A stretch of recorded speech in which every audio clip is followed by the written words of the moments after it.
जय गुरुदेव। आज की ये घटना उस समय की है जब परम पूज्य स्वामी जी महाराज के सत्संग और दर्शनों के लिए दूर दूर से लोग आया करते थे।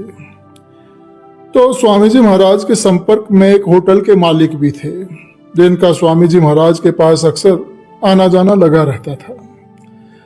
तो वे होटल मालिक परम पूज्य स्वामी जी महाराज से बहुत प्रभावित थे।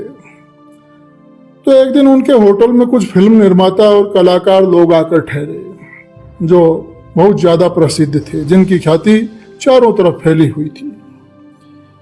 तो होटल के जो मालिक थे वो बड़े ही उत्साह के साथ परम पूज्य स्वामी जी महाराज के पास आए और आकर स्वामी जी महाराज से कहने लगे कि चलिए महाराज, आज आपको कुछ वीआईपी लोगों से मिलवाया जाए। वे लोग बहुत प्रसिद्ध हैं और मुझे लगता है कि आपको उनसे मिलकर बहुत अच्छा लगेगा। उन्होंने आकर विनम्रता पूर्वक परम पूज्य स्वामी जी महाराज से ये निवेदन किया। तो स्वामी जी महाराज ने सोचा कि चलो देखा जाए कौन लोग हैं। तो स्वामी जी महाराज होटल मालिक के साथ चल दिए। तो वो कलाकार लोग जिस कमरे में ठहरे हुए थे होटल में, तो वहां का नजारा जब परम पूज्य स्वामी जी महाराज ने देखा तो वहां का नजारा चौंका देने वाला था। कमरे के बीचों बीच एक टेबल रखी थी, मेज, और उस पर शराब की बोतलें और गिलास बिखरे पड़े थे और 3-4 आदमी वहां बैठकर शराब के नशे में डूबे हुए थे। जैसे ही परम पूज्य स्वामी जी महाराज और होटल मालिक ने कमरे में प्रवेश किया तो उन लोगों ने उन्हें देखा और फिर खड़े होकर कहा कि आइए बैठिए। तो उनमें से एक ने होटल मालिक से पूछा कि ये साधु जी कहाँ से आए हैं और साधु जी कैसे आए हैं यहाँ। तो होटल मालिक ने बड़े ही गर्व से स्वामी जी महाराज का परिचय कराया और फिर कहा कि मैं इनको आप लोगों से मिलवाने लाया हूँ, ये हमारे गुरुजी हैं। तो उस कमरे का दूषित और घुटन भरा माहौल इतना असहनीय था कि परम पूज्य स्वामी जी महाराज को सांस लेने में भी बड़ी कठिनाई हो रही थी। तो स्वामी जी महाराज का वहां रहना दूभर हो गया, लेकिन फिर भी स्वामी जी महाराज कुछ पल के लिए वहां रुके रहे।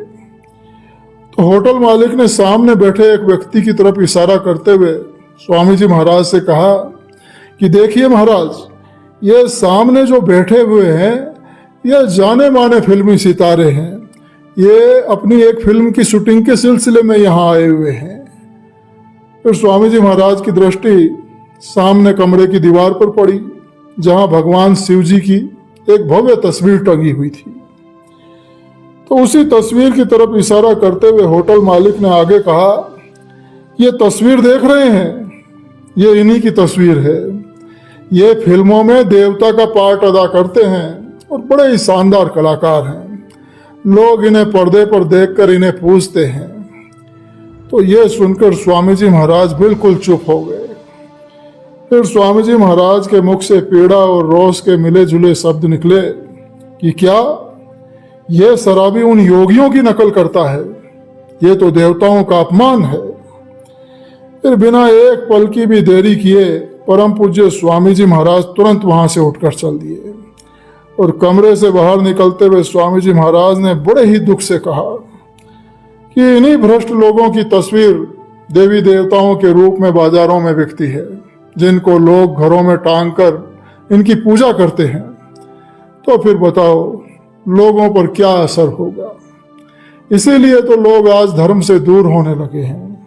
देवी देवताओं के नाम पर वास्तव में सब लोग इतने गुमराह हो गए हैं, जिनका कोई चरित्र नहीं, जिनका कोई आदर्श नहीं। उन लोगों का ध्यान और पूजा करते करते सब लोग अपने आदर्शों से गिर गए हैं।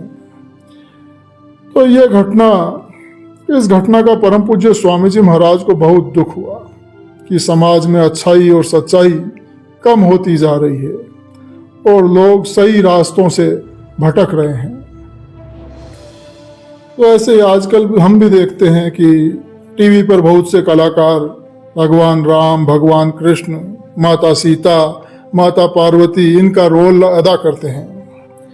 तो जब वे लोग पर्दे पर आते हैं तो लोग उन्हें भगवान मानकर बड़े ही श्रद्धा भाव से देखते हैं और उनकी पूजा करने लग जाते हैं, लेकिन असल जिंदगी में उनमें से कईयों का व्यवहार उस पुराने फिल्मी कलाकार से कुछ ज्यादा अलग नहीं, जिसे स्वामी जी महाराज ने उस होटल में देखा था। चाहे वे शराब पीते हों, चाहे वे किसी कंट्रोवर्सी में फंसे हों, या उनका अपना चरित्र उतना पवित्र ना हो, फिर भी समाज उन्हें उसी दिव्य रूप में देखता है जो उन्होंने उनका टीवी पर देखा है। तो हमें सच्चे आदर्शों को पहचानना बहुत जरूरी है।